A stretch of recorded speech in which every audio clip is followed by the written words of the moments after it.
He talks also about 5 benefits of marriage. So he says, just listing these 5 benefits, which I think we should know. Firstly, obtaining children who will serve their parents and pray for them.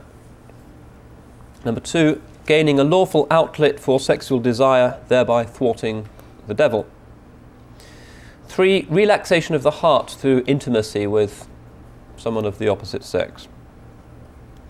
4, relief from domestic chores. Remember, he's writing mainly for men. Although the sunnah is quite clear that the Rasul alayhi salatu wasalam kana fi mihnati ahlih, he used to serve his family. He would sew, he would sweep, he would cut meat. This is in the sound hadith. Number 5, an opportunity to struggle against the nafs when making an honourable living for one's family and tolerating the difficulties of married life. So he integrates it into his general picture of everything in religion being an opportunity for renunciation.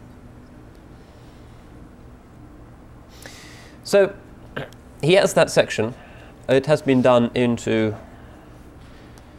English by Sheikh Mukhtar Holland, and there are some earlier translations which generally should be avoided because they are problematized by an Orientalist approach.